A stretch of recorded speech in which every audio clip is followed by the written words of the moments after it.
Hello, everyone. Welcome back to the IN Knowledge series. This is the third session of an ongoing series we host every Friday at 4 p.m.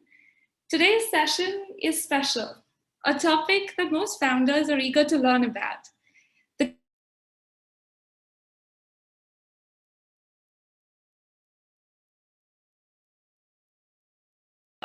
institutions and founders to learn about the support required to strengthen the startup ecosystem.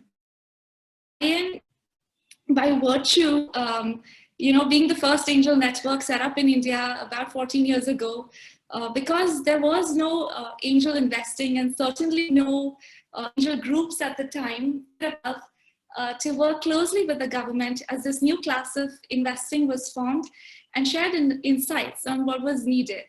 So over the years, of course, Mr. Saurabh Srivastav and Ms. Padmaja Ruparel, who are the co-founders of IN, have worked very closely with the government on various topics, whether it is the Ministry of Finance and DIPP for angel tax, or it is with SEBI for the angel fund. In fact, Mr. Saurabh Srivastav is on the SEBI committee for alternative investment funds, and he speaks very about SEBI being, just a moment.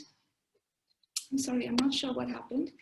But he speaks very highly about SEBI being an organization that is eager to get feedback and incorporate suggestions that are best for our startup ecosystem.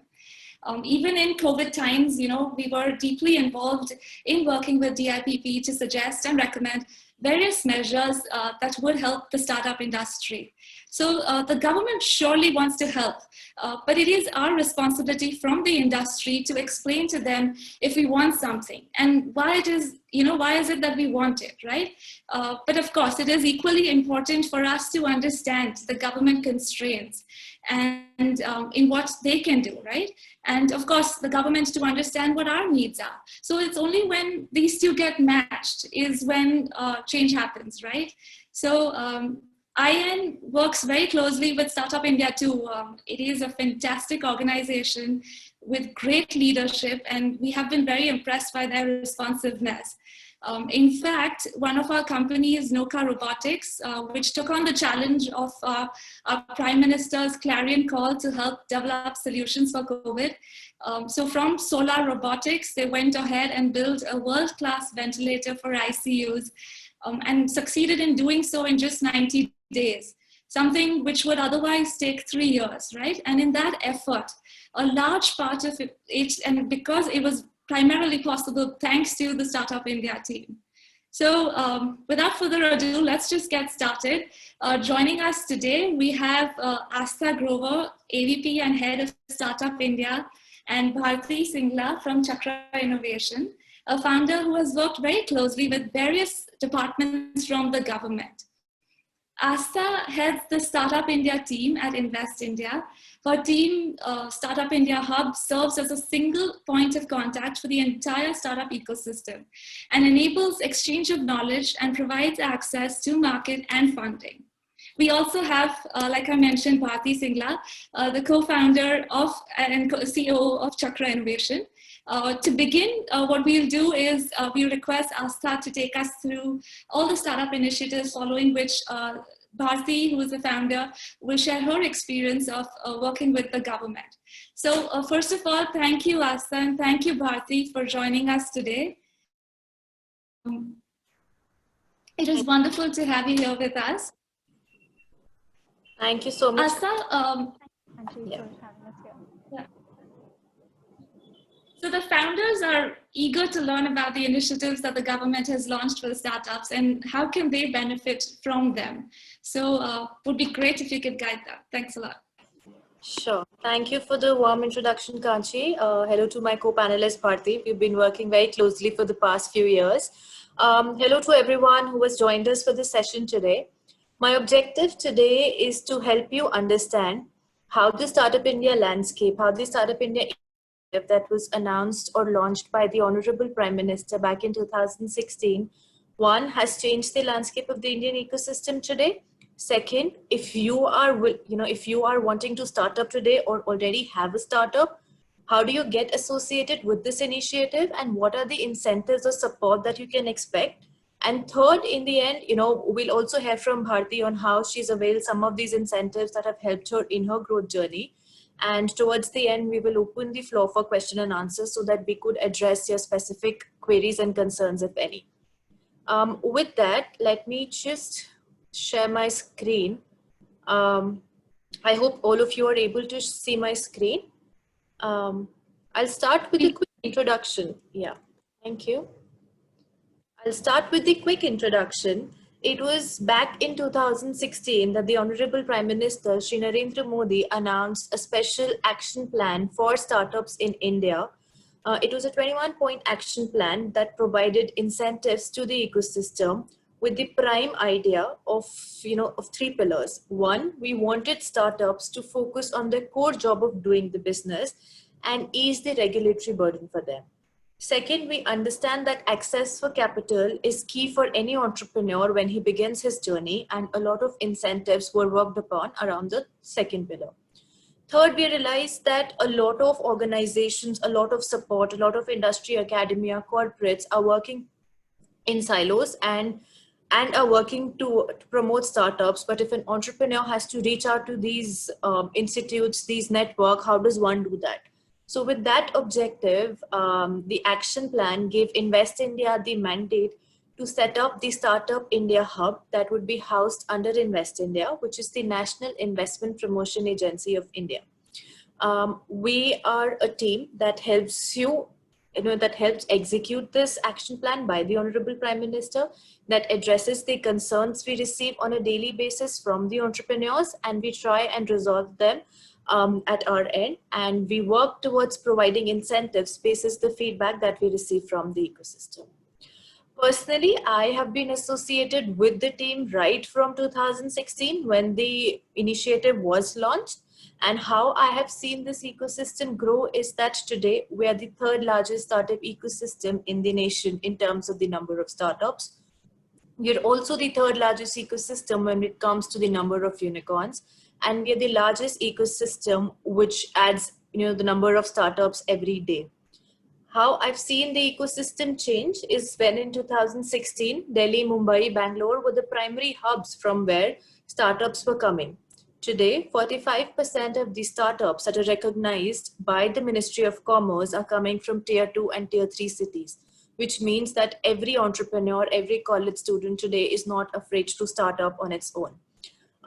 Today we have 36,000 startups, and every startup on an average is creating 12 direct jobs. As per a study by NASSCOM, the impact of every direct job also leads to a 3x impact in the number of indirect jobs.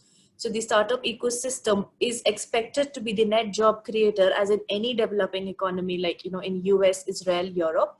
In India also, we expect the startups to contribute to the jobs in a similar manner. And what is and in this entire endeavor where, the center has announced the startup policy, there were only 4 states earlier back in 2016, which had a dedicated startup policy. But today there are 29 states and UTs with a dedicated policy that works towards providing specific incentives to the startups. What is in it for you? What does it mean for you in this session today is primarily be these pillars. How do you get associated with this initiative? What are the incentives that are available? How do you get avail of the tax exemptions that are available? How do you access the government as a buyer and avail support towards public procurement? If you need any regulatory or policy advocacy, how do you navigate through that ecosystem?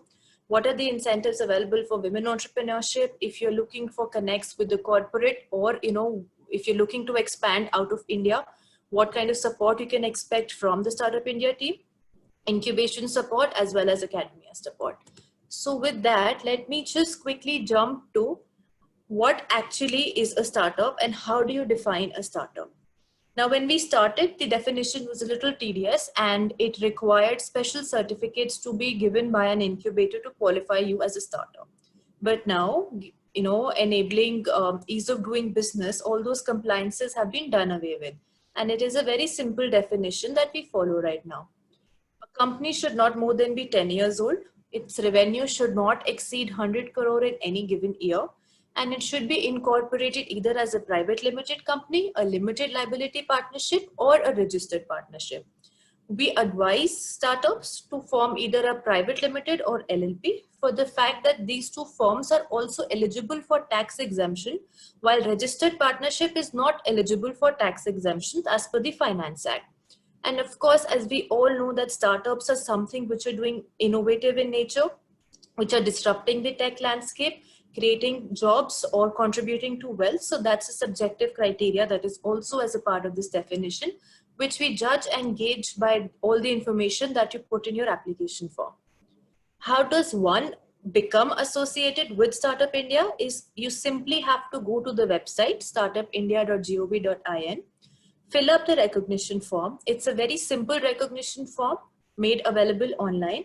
There are very few supporting documents that you need to upload, primarily your incorporation certificate and a pitch deck if you have to upload that.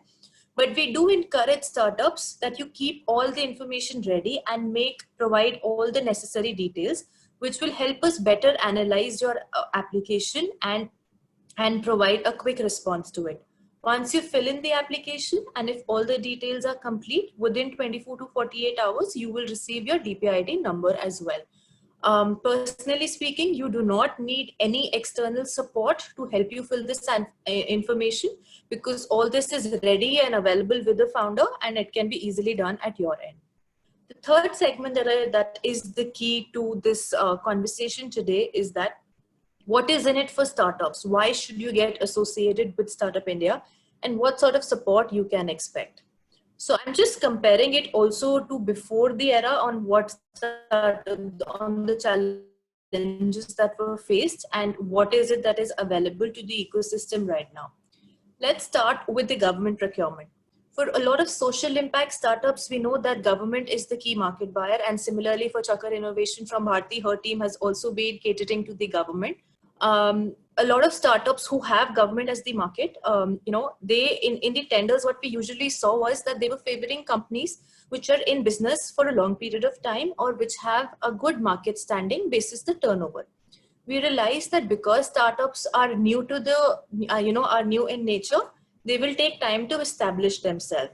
For all DPIT recognized startups in government tenders and in tenders by central public sector undertakings, we have reduced the requirement and the startups are exempted from prior turnover, from prior experience, and for the need to submit earnest money deposit. So if you feel that it is any tender where you are not able to apply because of these conditions, you can reach out to us through a public grievance form as well, and we'll help you out. The second benefit, as we all know, is that when we all associate innovation with startups.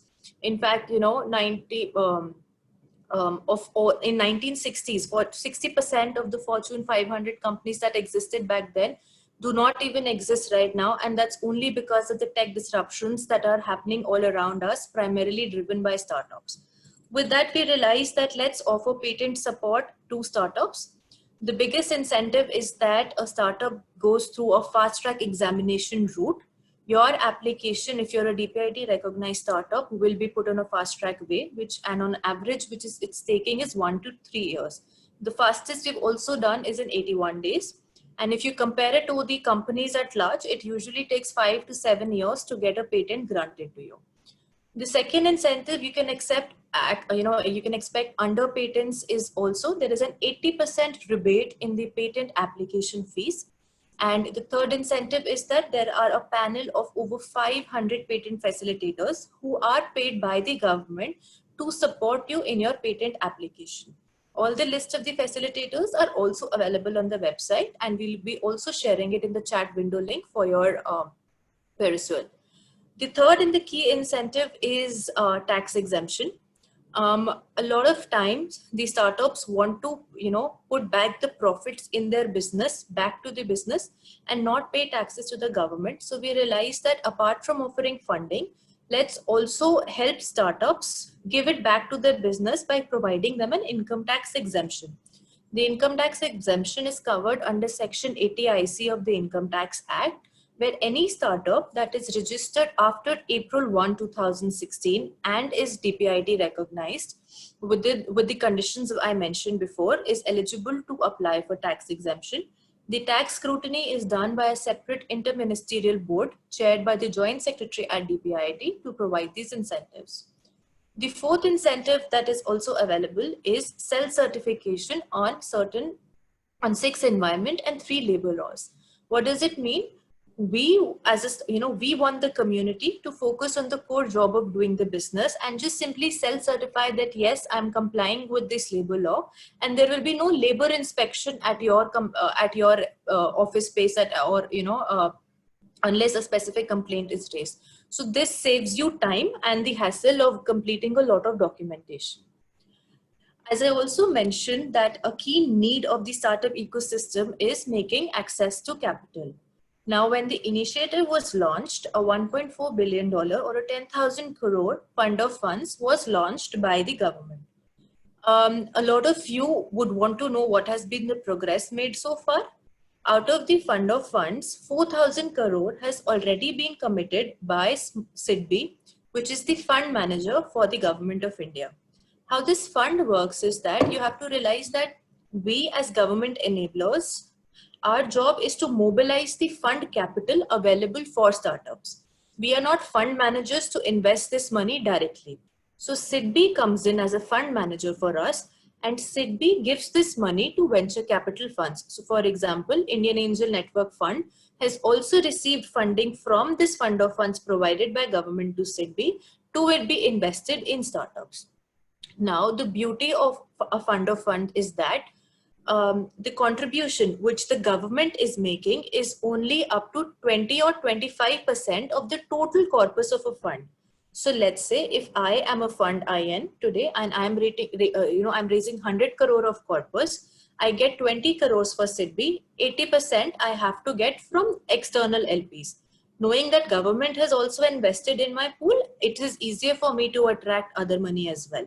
So with a 10,000, with the commitment that we have made so far of 4,000 crore in 56 venture capital fund, the total money that is available to be invested in startup today is around 25,000 crores, which makes it an 8x, which makes it a 7x catalyzing effect. So one, we have helped increase the money to be invested in startup. Second, the amount which the government invests in the corpus of a VC, 2x of that amount is supposed to be invested back in DPIT eligible startups, which means that pool is available to be invested in the startups that are recognized by the government of India. How do you access this fund of funds? On the website of SIDBI Venture Capital, there is the list of all these 56 venture capital funds, which could be accessed and approached for investments. Over 350 startups have already gone investments from this pool of money. The next incentive or support that I wanted to talk about was, and speaking from a personal experience as well, when we started back in 2016, we were a small team based out of Delhi. And we realized that how do we cater to all the entrepreneurs, all the queries that are coming to us from different parts of the world, from different, from a startup in Telangana to a startup in Pune, Bihar, and, multiple other queries. So we realized that there is a need to digitally connect everyone, given the fact that we cannot be physically present in all the states or in all the regions. So we created our website as the largest virtual incubator, which today has a user community of over 4 lakh users and an active monthly traffic of around 2 lakh users. How this website can help you today is, one, it is built on a gamification model. So if you're looking for any connects with mentors or investors or incubators around you, you can easily create your profile. And let's say I am a startup in advertisement space. I can, basis location, basis sector, basis stage of my journey, can filter mentors around me and approach them, can filter investors around me and send them a connection request, can apply to incubators around me and seek support. So one, it is working like a mini LinkedIn where you can approach all the startup community around you. Second, what this website does is that it reduces the information asymmetry that exists in the market today. Most of us, when we start up, we are looking at angel money, we are looking at VC money, we are looking at, any sector policies that may affect my business. So to make this process easier, the website has simplified all the policies with every state, so that you know, if I am a startup today in Kerala, how can Kerala Startup Mission help me? So what are the fiscal or non-fiscal incentives available through it? Second, if I am a startup in electronics and IT space, what are the incentives available to me by the Ministry of MIT, which is my Ministry of Electronics and IT. So all this information is, all the schemes by different government department, by different states are summarized on this website in a very user-friendly format for your consumption. Third, this website also enables market access and connects with corporates through different programs that we keep hosting on the platform. And I will be speaking it about in the next few slides as well. As I was also mentioning, there are 29 states at present which have a startup policy. So, and this is very important for entrepreneurs to know. Let me just cover some incentives as well along. If you are a startup within a state, please make sure that you know what are the incentives available as a part of that policy, and try and avail those, because all these states are now coming up the curve to promote the startup ecosystem within the region. So for example, Karnataka has a very nice incentive scheme called K Elevate, under which funding grant of up to 50 lakh is provided to entrepreneurs. Gujarat and Rajasthan provide you sustenance allowance of 10,000 if you're a startup recognized by them. Kerala will provide you marketing assistance and for sending startups to international exhibitions and bearing the entire cost of those international exhibitions by the startups. So there are some great incentives available under state policies, and one must avail of them as well. If you are a startup that is in the advanced stage of its journey and is looking to expand out of India and look at other markets as a customer, we have 10 international bridges for Startup India. What does a bridge primarily mean? A bridge is a soft landing platform available on the Startup India website, where one, you get information about the ecosystem of these countries that you see up on your screen. What are the visa requirements there? What are the legalities there? How do you become a startup in that region? Second, we also have a partner identified in that country that will help you navigate that country as a market. So for example, with Japan, JETRO is a partner, and the Embassy of Japan that helps Indian startups expand to Japan and connect with investors at the same time. With Korea, we have a partner with Kotra, Singapore, Netherlands, Israel, Portugal. These are some of the countries where we have an active partner that can help you navigate that market, answer your doubts about that market, help you with the relevant connections as the case may be. Just to cite an example, when the Japan-India Startup Hub was actually launched by the Honorable Prime Minister of India and the Honorable Prime Minister of Japan during the bilateral visit back in 2018, when this challenge is launched, SoftBank, which is a big Japanese investor, also came forward saying, I'm looking for the best innovative solutions from both the sides in the field of machine learning, predictive analysis, cybersecurity, or face recognition. And they gave the best winning entity a cash grant of $50,000. So we have seen many a times investors and corporates also get associated with these international bridges when these are launched. The fourth pillar of market access is, a lot of times corporates are looking to connect with startups for three prime objectives. One, they don't want to miss out on the innovations that are happening in the ecosystem and they want to stay updated to it. Second, as per a study by Barclays, startups today are innovating. It's easier to procure from startups because one, they're 3x times more cost effective, and 5x times they're able to produce faster results. So with that objective, it's easier to connect with a startup that already has a product than to develop it in-house. Third, the corporates are looking to fuel their customer pipeline by offering these solutions which they find relevant from the startup ecosystem. Fourth, simply work with them for pilot orders or to provide mentorship support. So when we, the kind of queries that we receive from startups, a lot of time they are that we are looking for a connect with a corporate, let's say in hospitality space or tourism space, that we try and do with corporates. Over 250 corporates have come for, have come in the past to work with startups and have offered them cash grants, incubation offers, have given them pilot orders or mentorship support. Amazon, WhatsApp, Facebook, Yes Bank, Bharat Petroleum, they're just a few to name, but all of them today are very keen to work with our young and aspiring entrepreneurs. The website that I was talking about, startupindia.gov.in, also provides pro bono resource offerings to the ecosystem. Now, a lot of you may not already know this, but the moment you get recognized or the moment you create your profile on the Startup India website, there are a couple of partners who will, who are willing to provide you free legal consultancy, who are willing to, who are providing free customer suites, who are willing to provide you cloud credits, SMS services, digital services, and the likes.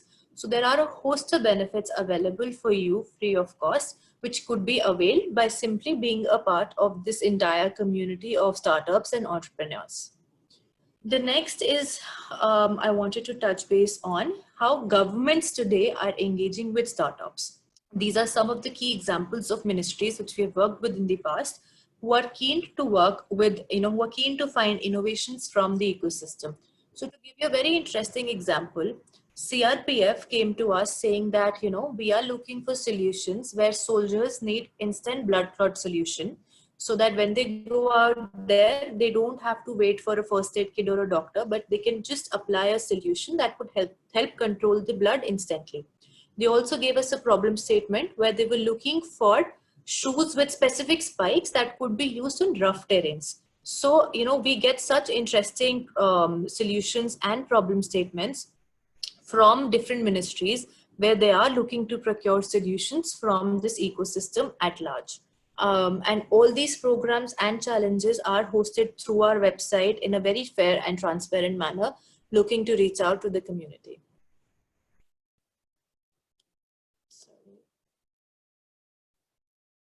Okay. We also did realize that we are touching base, it's not just the established startups that are coming at the website. We do have a huge chunk of young entrepreneurs who are willing to start up. So some people come to us, I do not even have an idea, what do I do next? For them, we have an idea bank on our website, which will give you a direction on, how you should think about what your startup could be about, looking at the societal challenges at present and looking at the need of the economy at present. Second, there is another set of users or young entrepreneurs who come to us saying, I have an idea, what do I do next? So with that, we have developed a very unique learning and development course with Upgrad Foundation. It's called the Startup India Learning Program. It's free of cost 4-week learning certification program that will guide you end to end on how do you convert your idea into a business plan.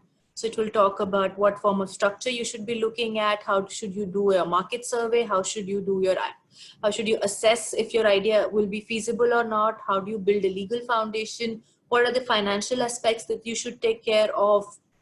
And it's a very interactive and engaging model. So it will keep questioning you about your idea and you will have to feed in details. Towards the end of the course, you not only get a certificate, but you also get a business plan in your hand to take this forward. At present, we do have tie-ups with a lot of big corporates like Microsoft, LinkedIn, Upgrad, Udemy, who are offering some pro bono courses through the Startup India website in the fields that you see up on your screen. The last pillar that I wanted to talk about, and that will also be connecting with what Bharti would cover, is that how do you access government? If you're looking to government as a market, what are the things that you should take care of? What are the things that you should know of?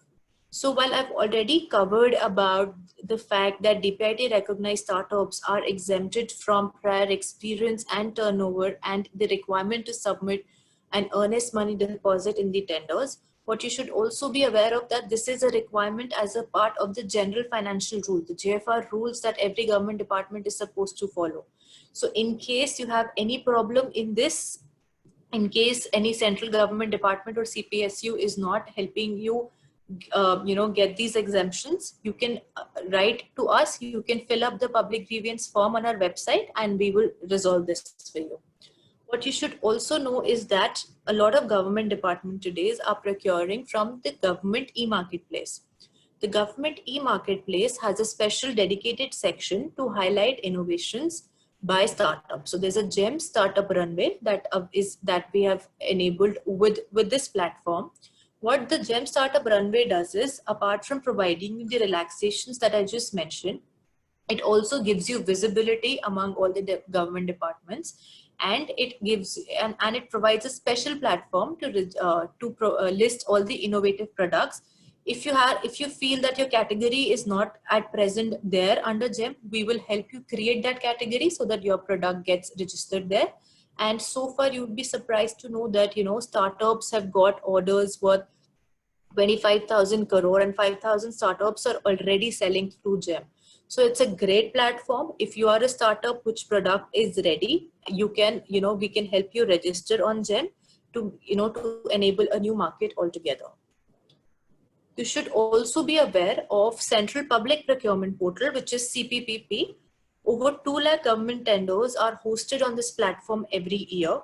If you're a DPIT recognized startup, not only do you get the exemptions as I mentioned before, but you also become a preferred bidder on this portal and you can access all these tenders.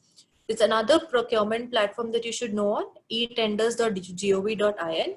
Most of the public PSU procurement is also published on these platforms. So I felt that it was important for the users to know about this.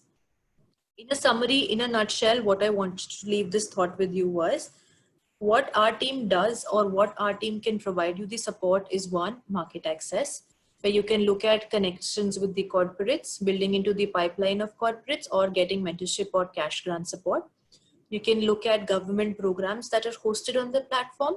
You can look at the 10 international bridges that are there, and we can help you connect to navigate those ecosystems better.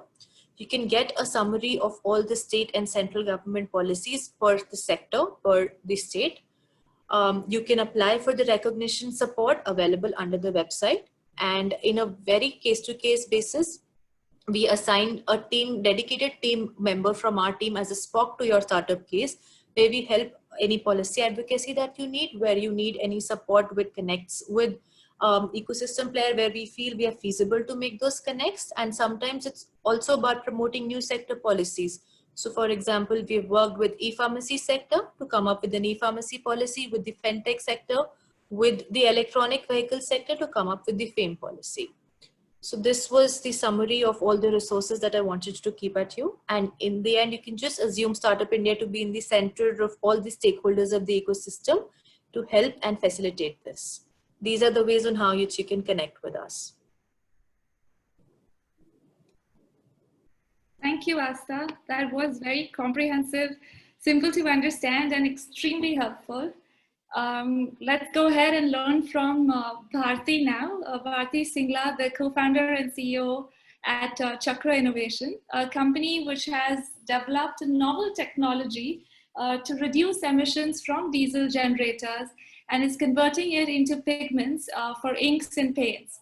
So Chakra Innovation has actually been recognized at various forums like Champions of Change by our Prime Minister Shri Narendra Modi, UN Environment, Best Hardware Startup in Asia Pacific by ASME, Forbes Global, Department of Science and Technology, the list goes on.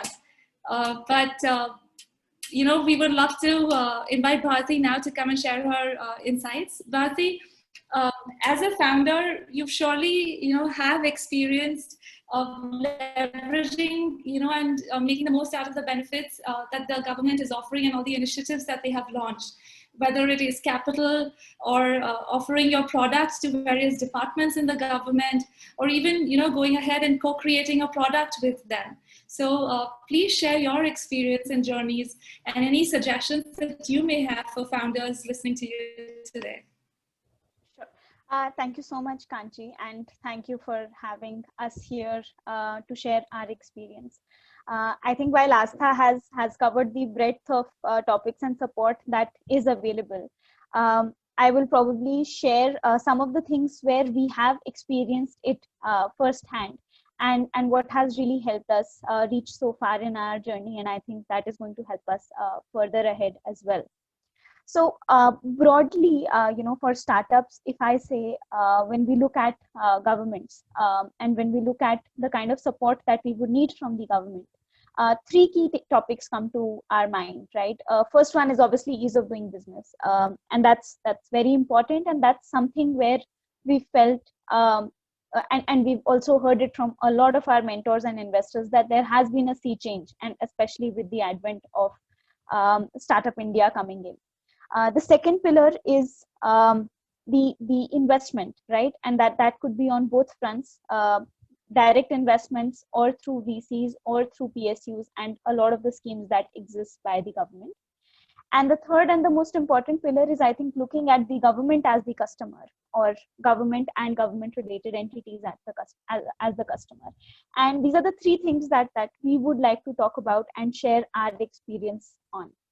So starting with ease of doing business, and as Astha had covered, right? So there are an immense number of schemes and things that have come up that have enabled startups to thrive in the system. Usually we have seen, large corporates, large industries spend years altogether to get approvals, to get their things functional. And we've had we've been pretty fortunate on that front, and I would say that has a lot to do with the way the government has restructured the entire approvals process. So just to share a few data points, of what we've experienced firsthand. We had to set up our manufacturing unit. It was obviously a leased shed, but we had to get certain NOCs, we had to get certain approvals. As I mentioned, the whole self-certification process has really helped us set up our unit and make it operational in no time. So, within less than a month, we were able to set things up, get all the documentation in place and start production rather than wait for months for the approval. Similarly, patents, so that's something as a startup is extremely valuable for us, and that helps us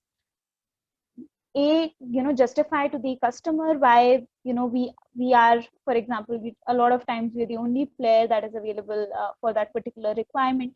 So if you do have a patent in hand, it really adds a lot to the credibility and enables them also to procure from a single source.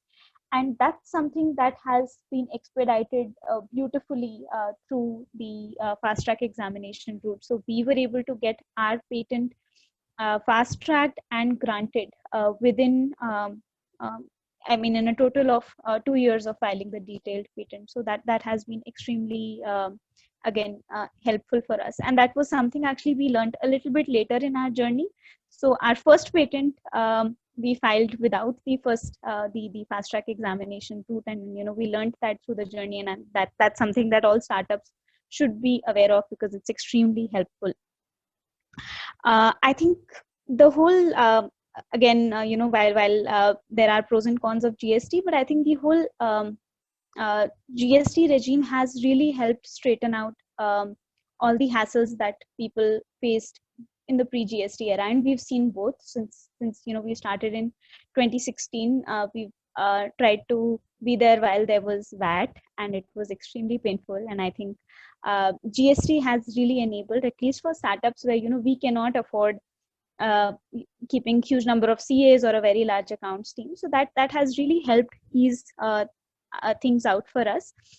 We've not reached a stage where we'll start seeing the benefits coming in from the tax exemption, but I'm pretty sure we'll get there soon, and that's something we're glad that we have been able to get. And as Astha shared, a lot of startups have been able to get that tax exemption, and that's going to help us reinvest whatever profits we earn back into our business. So, in terms of ease of doing business, I would say that, to be very honest, it never occurred to me as a problem, and things were so smooth and so simple that it never occurred to us that ease of doing business could be a problem. Whereas for everyone, maybe from the older generation, when we talk to people, that's one major pain point that comes up. And I would say that's a testament to how easy government has made it in today's date. Obviously there will always be scope for improvement, but that's really worked well. The second front was the investment front, and that's again something which very few startups are aware of. Even today, when I talk to a lot of my friends, colleagues, juniors who are trying to start up, very few of them are aware of what are the options available. So as Astha mentioned, there's the fund of funds that was created that has invested into VCs, and VCs are investing into startups, but that's not it, right? And we've been very fortunate where we've had the opportunity to interact with multiple PSUs and also get the benefit of the the startup scheme by all of these PSUs. So as many of you might know, and if you don't, then you should, that a majority of the oil and gas PSUs and some other PSUs also now have set up separate funds for investing into startups. And those investments, or I would say the funding, is being given in various forms. One is obviously, a plain equity investment, just like a normal VC. But there are also other options. So there are some PSUs who are giving out grants, and those grants are being given out for problems that are specific to those PSUs. But ultimately, it's a grant for the startup to develop a product that can be used across industry. Apart from this, there are also PSUs and companies who are working with startups to jointly develop products that can again be used by them and that can be jointly commercialized by them. So we've had the opportunity of working with two such organizations. We have ONGC as an equity investor who have invested in our current product, which is the emission control device for diesel generator, and that has that investment has helped us scale it up immensely. And because we're a B2B business, we also sell to PSUs. Having another PSU as an investor on your board really also adds a lot to your credibility, and that's something that has been extremely helpful for us. Along with this, while we had one product, we got an opportunity to work with Indian Oil Corporation for developing another product that we are going to develop for their boilers. This is going to be a IP that is going to be jointly owned by us and IOCL, and we've had immense amount of support from them, including one dedicated mentor who's been guiding us on how to develop the product, who again comes with a number of years of experience. And this product, once it's ready, is going to be used by them for their boilers, and it's also something that can be commercialized and can be used across the oil and gas industry. And that's something that again we feel that has enabled us to expand our horizons. So earlier we were just looking at one application, but it has really helped us cater to other applications and provide validation in terms of one customer already being available, right? Whose pain we can understand, whom we can do the installation with right at the very beginning, and who better to have that customer as one of the Maharatnas of the country. So this was regarding the investment front. Now coming to the last piece, the third piece, which is looking at government as a customer. And again, that's a myth that or a misnomer or a misconception that most of us had, and even I had when we started, right? That selling to the governments is extremely difficult. It's a very long process. You don't get payments. There's this whole black box that is created around selling to the governments. But the truth is that currently, if we look at any of the ministries, if you look at the PSUs, all of them have such a huge scope for implementation of a lot of the innovative ideas that startups are working on. So while we work in a very, very niche topic where we are trying to control air pollution at source. There are a lot of startups that are working on a lot of business enterprise solutions, SaaS solutions, and I'm pretty sure that most of the government departments and most of the PSUs can really benefit from it, and that can not just be beneficial for the startup but also for the PSUs, because it can transform the way they are doing business. But we've probably all shied away from looking at them as a customer very seriously. And that's something that again has changed, and as I was sharing, the procurement processes have been made easier. There's GEM, there are a lot of opportunities available, and there is obviously a lot of scope there for improvement as well. But I would encourage all startups who are looking at B2B products to do look at governments as a customer. And when we start looking at governments as a customer, we'll probably realize that the scale for implementation is huge, right? for us, for example, if we would look at like a normal corporate account versus a large PSU account, the large PSU account any day will be almost 100x of that normal PSU account. So if we've cracked it once, we've cracked it 100x times as compared to a normal corporate that we would be catering to. And again, we've had good success on that front, thanks to the very improved procurement policies by PSUs. So we've had the opportunity to work with around 4 PSUs so far, where we've sold, we did one demo unit with them, and then we've sold multiple repeat products to them. And the procurement process was extremely smooth, very simple, because we had a patent. It was a single source procurement that they were able to do. The payments were again extremely fast. So, and again, I will quote this timeline because that's something that I was personally, shocked. And we've never received that quick payment from even a private customer. So this PSU, we raised an invoice, and within 2 weeks we got the payment. And when that money hit our account, I was shocked. I was like, "Ye ho hi nahi sakta hai," that it's not possible. But that is what it has become, and that's something that I feel everyone should know about, that it has changed. The second thing which Astha touched upon is GEM. And again, we've been that first-hand beneficiary of GEM's Startup Runway, where we registered ourselves as on the Startup Runway, our product. While that doesn't give us full functionality, but that does get you out there. And then we've also had the fortune of getting a category created because the category for our product did not exist. Again, this was something we thought it ho hi nahi sakta hai, but then it happened. And within a month's time, the category was created for our product, and the governments and PSUs are able to procure our product from GEM. And we've got orders from the Ministry of Railways, the Indian Army, again from the GEM portal. So that's again something that a lot of startups might not be aware of and must explore, because it really eases out the ability to procure. GEM is also linked with TReDS. So there is this working capital portal that SIDBI provides, which is linked with GEM, and that enables you to get working capital along with whatever order you're furnishing on GEM. So for example, if you've gotten an order from a PSU on or a entity on GEM, the moment you bill it and the moment you clock the invoice on the system, TReDS will give you the working capital funding at that point, and then later they will obviously recover it from the entity that you've sold to. So even that window where the payment could be delayed for about a month, 2 months, that window also gets addressed. So I think there's a huge transformation that has happened, and there's also a huge transformation that is happening in this whole interface between the government and the startups.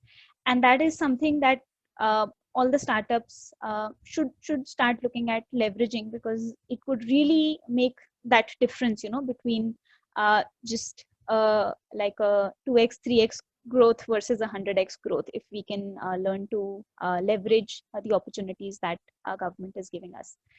So that's all I had to share from my side. I'll keep it short. I think there are a lot of questions that I'm seeing that have come up, so I'll hand it over to Kanchi to moderate that. Thank you, Bharti. I am sure founders are completely inspired by your journey. There's one thing where you hear that, yes, these are the initiatives for you. And then, like you said, there's this myth on, does it really happen? And you've been there, you've done that, you've shown, how across various areas you've been helped and you've benefited from the initiatives. So I'm sure a lot of founders on call have been inspired to reach out, see, what are the benefits that they can leverage, and help them grow faster and grow at a better pace. So thank you for sharing your insights, and they were extremely helpful for the founders on call, we hope. So like you said, I see we do have a lot of questions coming in. We'll start taking them. But for our participants on the call, we are going to start taking Q&A now. So just please feel free to leave your questions and ask your questions via the Q&A tab at the bottom of your screen. If you have any specific questions directed either towards Astha or Bharti, do mention their name as well, so we'll specifically get it answered by them. Yeah, let's open up for the Q&A now. I'll just start. I mean, either of you could pick these questions, but I think the first one is for Asta. Asta, the first question is, does Startup India help provide, connect, and support for piloting tech products to corporates? Yeah, I see that question from Mr. Anil Rattrajan. Thank you for the question, Mr. Anil. Startup India does provide that support. Instead, how we do this is to adopt a mass scale approach to avoid any conflict of interest at our end on why a startup A was chosen over startup B to provide this connection request. What we try and do is that one, there are a lot of times when the corporate themselves approach us that I'm looking for startups in AI space. So when WhatsApp came to us, I'm looking for the startups in ML AI space. What could be done? When Schneider, Exxon, Mahindra Sustain came, they were looking for startups in the clean tech space. In that scenario, we help them, we do an open call for application and provide them all the solutions that apply for this. And they call startups for pitching during these solutions. Whenever we receive a request from startups saying that I'm looking to connect with XYZ corporate, and if we are getting multiple such requests, we approach the corporate saying that, hey, there are a lot of companies that are wanting to get associated with you. Are you interested to connect with them? Let's, let us show you the array of options that are available. Let us show you some best of the innovations in this space. And then we, formally through them. But to say that, will I introduce you individually? If it's in my network, happy to do so, yes. If it's not in my network, we try and establish that connect first. Do it at a mass scale level so that everyone gets benefited and then take it forward. Hope Great, that answers your question. Yeah. All right. So, Bharti, maybe you can take the next one, and Asta, of course, if you want to add any points to this question, feel free to. The founder is asking if they take funds from Indian Oil or ONGC. They're asking if they get control over the patents that's developed. Sure. So that depends completely from, it varies from PSU to PSU and what their scheme is structured like. So for example, the investment that we got from one of the entities, there it was a pure equity investment, that is just like any normal VC that would invest in you. So they don't get any control over the patent or the product. They basically invest money and they get shares in return. And how many shares they get will obviously depend on how much money they're investing, what's your valuation. Typically, none of those entities would like to take a majority stake. So they don't obviously want a controlling stake. They just want to be an investor, just like any normal VC will be. They might ask for a board seat, might ask for a board observer, things like that. So if it's a pure equity investment, which some of the PSUs are doing, then no, they don't get any control over your patent. There is one example which I shared, which was with IOCL, we're developing a product for them, where we are developing it along with them, and they are funding the entire development, and they are providing us all the necessary technical support as well as all the necessary technical facilities. That's where it's a joint IP, where both Chakra and the entity own the IP. And again, it can be structured in either ways. They might have the first right of refusal for commercialization, which means that once the product is developed, first that entity gets the right to go to the market with it. If they say no, then you get the right to go to the market with it. But because it's a joint IP, whatever you sell, you have to pay some royalty to them. And it's true vice versa also. If they decide that they are going to go to the market with that product, whatever royalty is decided in your agreement, they will pay that royalty to you. So it completely depends. And I think, the beauty of this is all of that is also negotiable. You can talk to them, it's like negotiating with any normal investor or a strategic investor, and they are all very, very smart and very, very cooperative on that front. Lovely. Thanks, Bharti. So Asta, maybe the next question you can help answer. It's from a founder who's asking, do we wait for the PSUs or government to launch tenders, or do we just approach them and pitch our product? If we pitch them, then how do we find the relevant contacts inside the organization? Right. I think that's a good question, whoever has asked that. So one is that there are specific needs which a government department or a PSU may have, for which they will come up with a tender. If that meets your requirement, definitely tender is the way to go for it.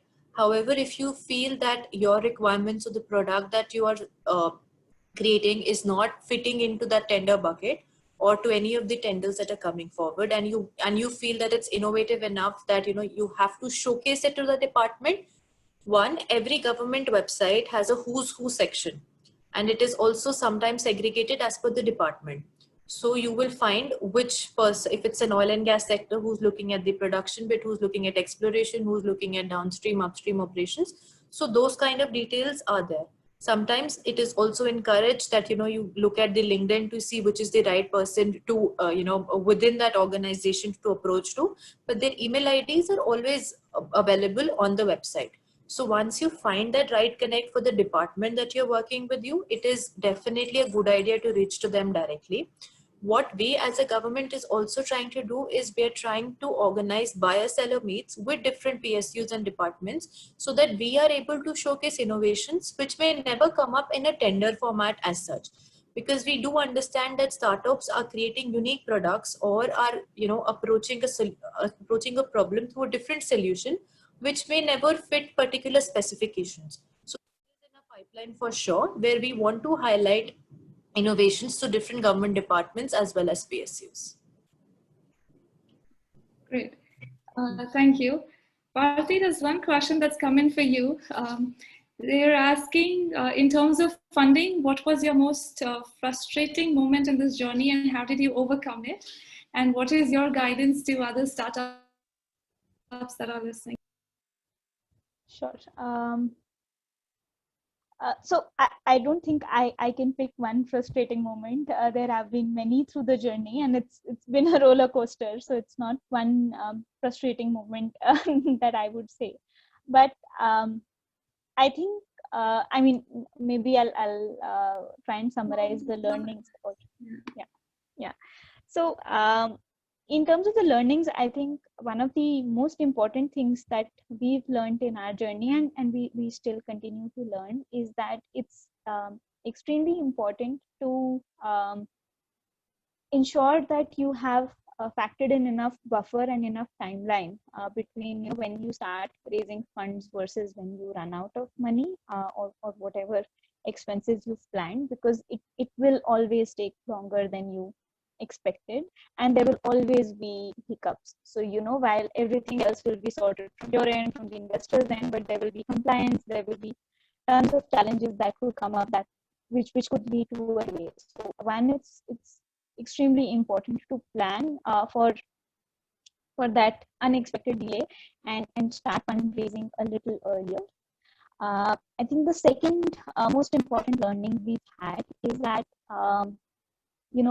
most of us as founders will be extremely young, and we will have limited experience, and it's very important to get in mentors and advisors who you can trust and who you can go to with any kind of problem that you're facing, right, without any hesitation. And it's very useful to take advice from them, and obviously you have to take advice.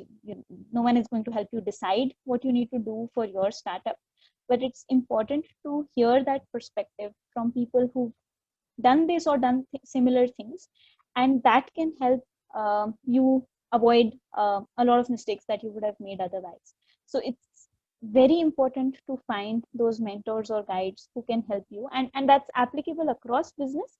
Across different business decisions, but especially on investment. When you are negotiating a deal with an investor, like starting from basic questions like what kind of valuation is okay, how much money do you raise, what kind of rights do you give away.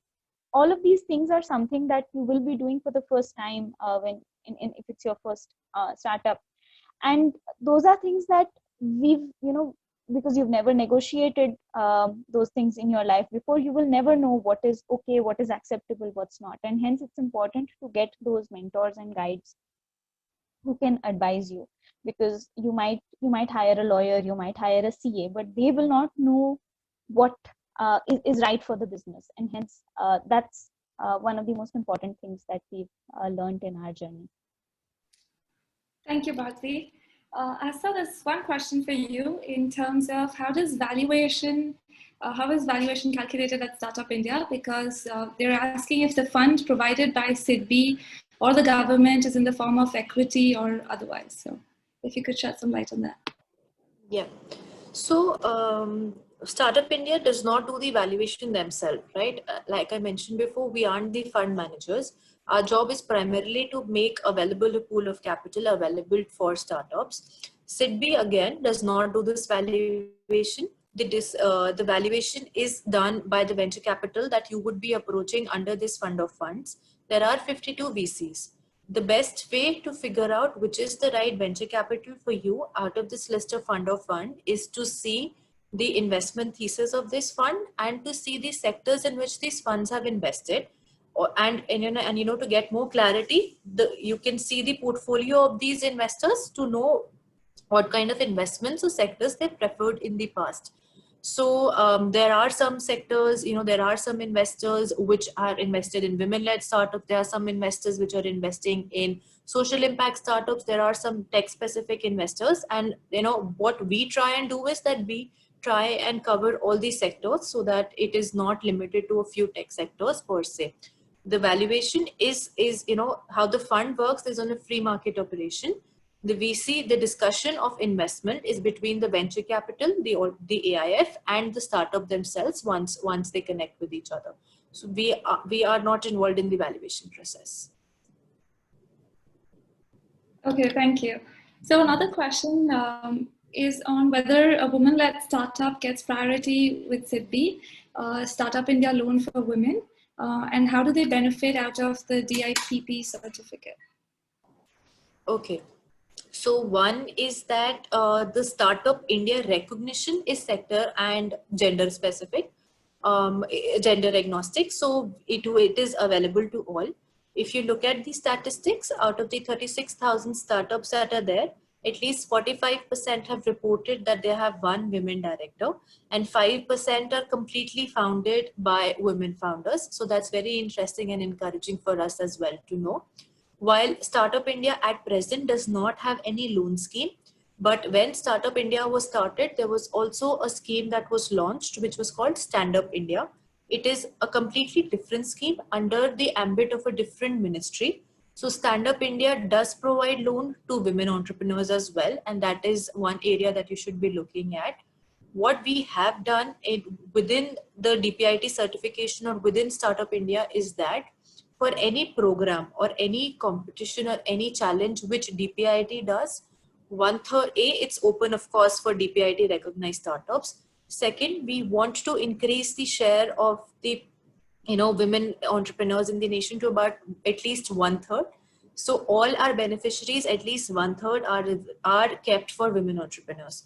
So every year we take startups to the biggest startup festival around the world, be it Slush or Web Summit or the World Economic Forum. So last year when we took 30 startups to Slush to represent the India, to the innovations in India and, get them connects with investors and market access opportunity during the Slush festival, 10 of those startups were founded by women. Similarly, when we host any program, like we had a Swachh Bharat Grand Challenge program, where we were looking at the best solutions in the water and sanitation space, 1/3 of the beneficiaries were chosen from the women entrepreneurs. So we are trying our best to work towards a more inclusive entrepreneurship or, a more inclusive gender specific things as well. But in terms of schemes, Stand Up India should be the one that you should look for if you're looking at loans. Thank you, Asa.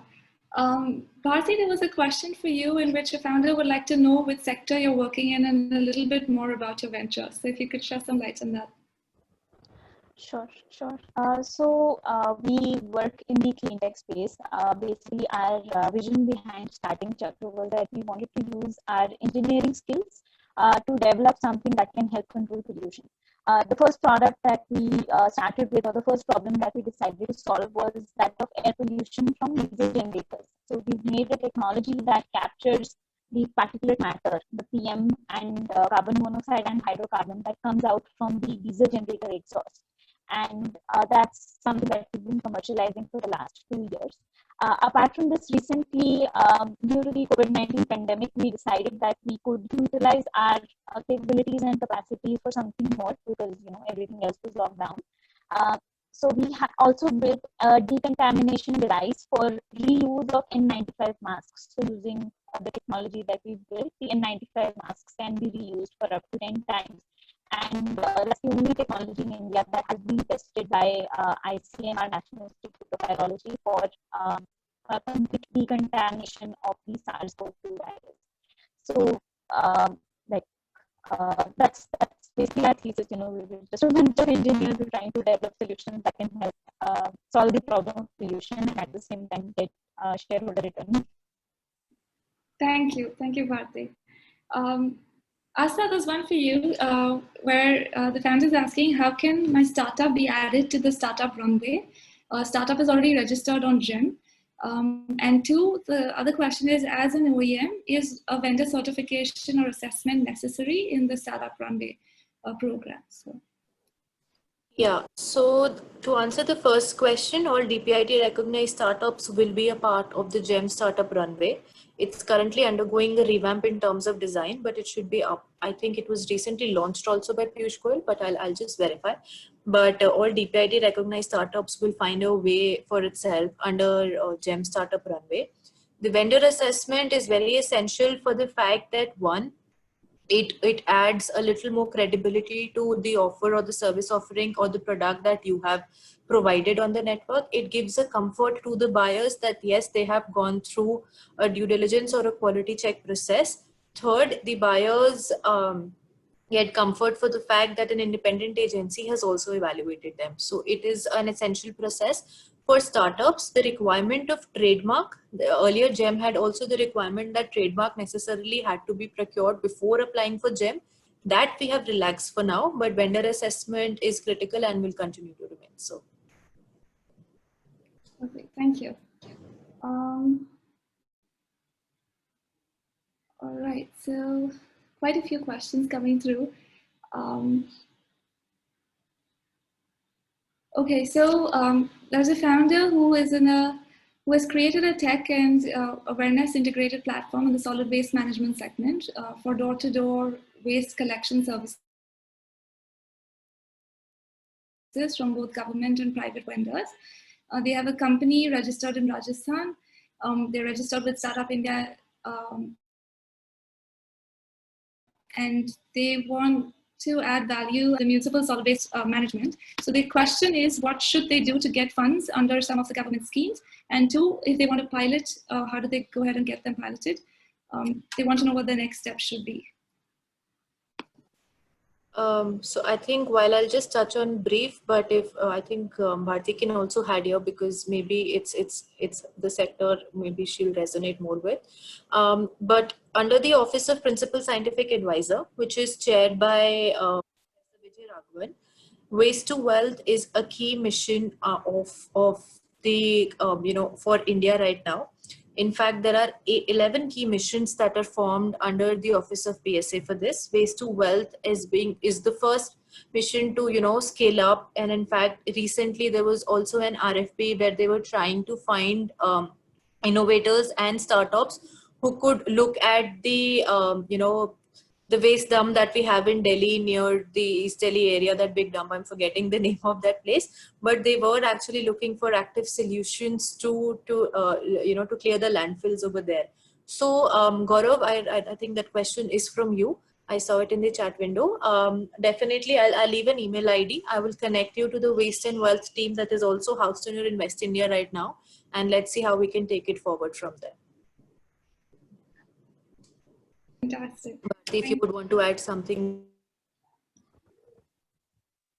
I think you've covered the next steps, but just I think as a fellow startup, I think what I can add is words of motivation. That I think especially if you build something that is going to benefit the community at large, but it might be hard to find someone who's willing to pay for it. Approaching the government and getting some of these grants is extremely helpful, and we should not at all shy away from it. So I think that's what we can share, that approaching the government is something that we might be scared of, but you should just go for it and try and get something. You could also explore the smart city, opportunities under smart city Amrut schemes, as well as some of these green building certification schemes that have certain requirements for solid waste management, which might again help you create a value proposition for selling the product. Okay, thanks. We also have some mentors who are joining in on the call. So Asa, there's a question for you on how should they register as a mentor in the oil and gas sector, since they have 25 years of experience in oil and gas and petrochemicals in India and abroad. So what's the best way for a mentor to? Yeah, wonderful to know this as well. Thank you for, wanting to give back to the society and register as a mentor. So I think someone I was also reading in the chat window had asked that what are the incentives which the mentors are getting. Whatever mentor network that we've been able to cater so far on the Startup India network has been on a voluntary basis. People are coming forward to give back to the society right now, to give back from their experience to young entrepreneurs. So it is completely on a voluntary basis. We do give them certain recognition or acknowledgement or thank you, and we do leverage and promote them as speakers whenever we get opportunity basis their field of interest. But one, it's completely on a voluntary pro bono basis.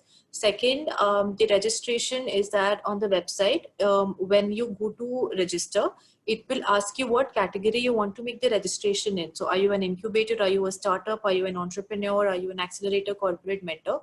So if you select mentor and fill in all the relevant details as a part of that form, we just simply do a quick background check and a due diligence to verify that yes, the details in the profile are matching the genuine details that are available out there as well.